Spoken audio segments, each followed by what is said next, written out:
Colette Casimir, doctorante en deuxième année au sein du laboratoire FOAP au CNAM, sous la direction de Catherine Touré-Turgis et du docteur Alain Toledano en codirection. Renoncer ou réinventer sa vie intime et sexuelle après un cancer, comment les femmes se reconstruisent, donc c'est le titre de ma thèse.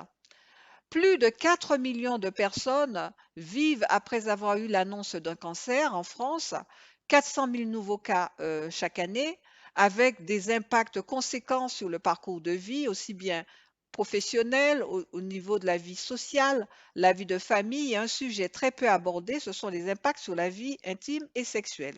Et pourtant, tout cela est très documenté, très connu. Les traitements impactent la sexualité, que ça soit la chirurgie, la radiothérapie, la chimiothérapie, entre autres, et quel que soit le cancer, et pas seulement les cancers dans la zone urogynécologique. Et pourtant, la plupart des patients, la majorité des patients n'en parlent pas, et d'ailleurs les femmes moins que les hommes, parce qu'ils ne se sentent pas autorisés à en parler ou tout simplement parce qu'ils ne se rendent pas compte que leurs problèmes intimes sont liés à leur cancer. Et donc, si la communication au sein du couple n'est pas, ne porte pas sur ces aspects intimes, ben, cela crée des malentendus qui sont illustrés ici. Et pourtant, la santé sexuelle au niveau institutionnel est clairement définie. L'Organisation mondiale de la santé, l'OMS, dit très clairement que la santé sexuelle doit être traitée au même titre que la santé physique et la santé mentale, parce qu'elle fait partie de la santé globale. D'ailleurs, que l'on soit en bonne santé, malade ou vieux. Et donc, en France, il y a cette stratégie nationale de santé sexuelle qui se décline avec une feuille de route très, très claire, hein, et Santé publique France, évidemment, est très impliquée. Je rajouterai qu'il y a de nombreuses études qui montrent que l'activité sexuelle est un marqueur important, pertinent de la qualité de vie, de l'état de santé global et de l'espérance de vie.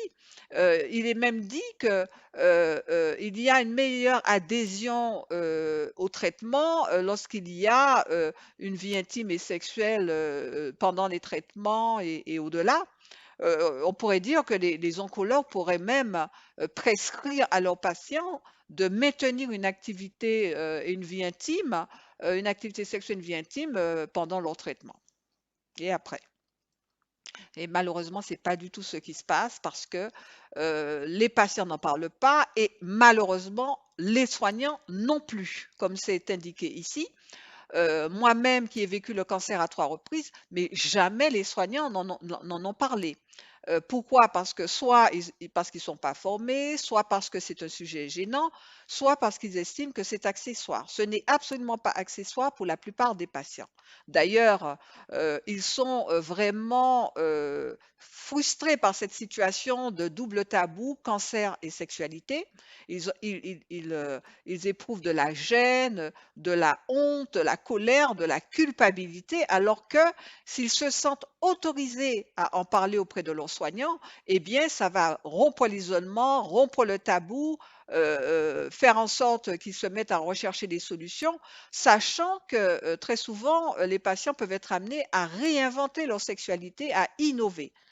Donc, mon terrain, ce sera entre autres des associations de patients, la patientèle, des oncopsychosexologues, les réseaux sociaux, et dans quel but? De comprendre pourquoi certaines femmes renoncent à trouver des solutions et pourquoi et comment d'autres parviennent-elles à se réinventer pour un meilleur épanouissement.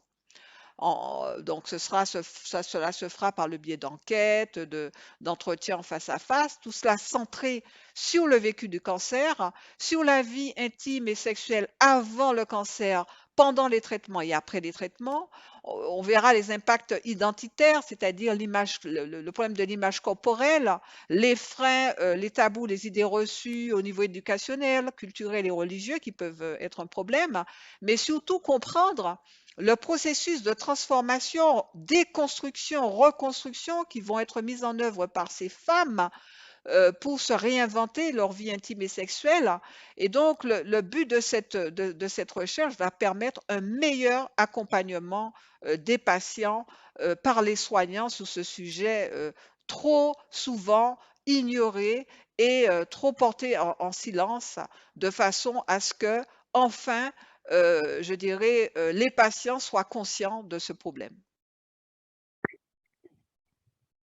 Ce sujet me tient particulièrement à cœur parce que, étant co-responsable d'une association de patients qui s'appelle Mon réseau cancer colorectal, puisque c'est le type de cancer que j'ai eu, un cancer du côlon, comme je le disais, qui a récidivé à 2 reprises. Eh bien, je partage mon expérience sur tous les aspects des impacts sur la vie, le parcours de vie avec des patients et des patientes. Et en fait, nous avons créé au sein de cette association un groupe sur la vie intime et sexuelle. Et j'ai été extrêmement frappée de voir à quel point nous, les femmes, eh bien, nous avons du mal à aborder ces sujets.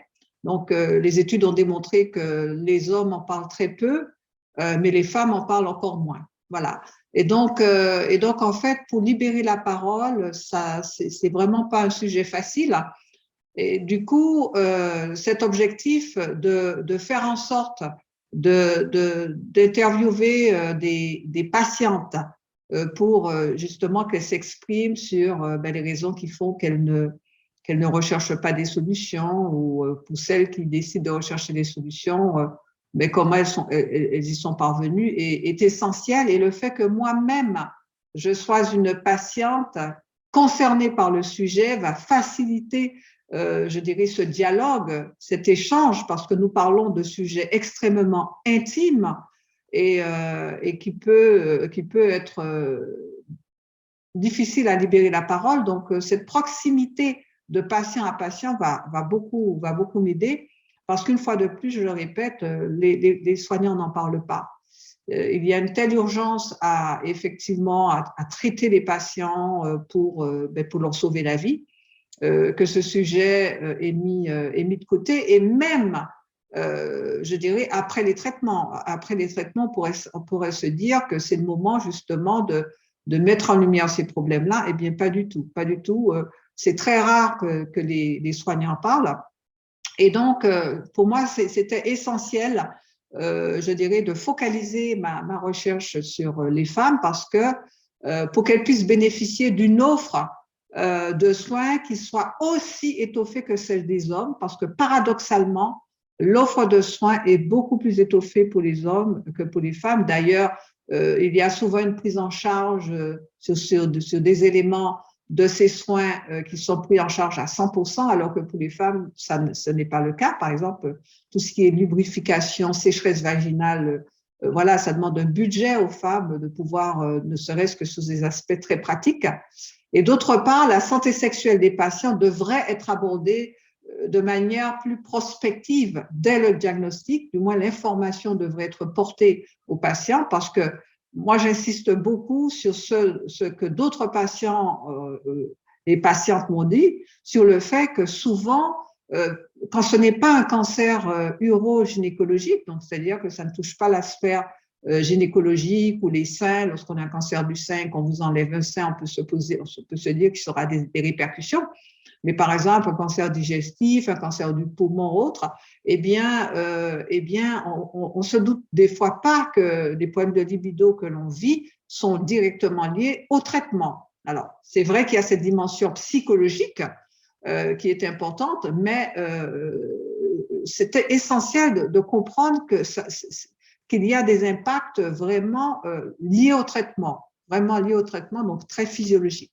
Voilà, donc voilà, c'est un peu tout cela que cette recherche va explorer, et afin de mieux accompagner les patientes dans ce parcours difficile de vie qu'elles ont à traverser. Merci.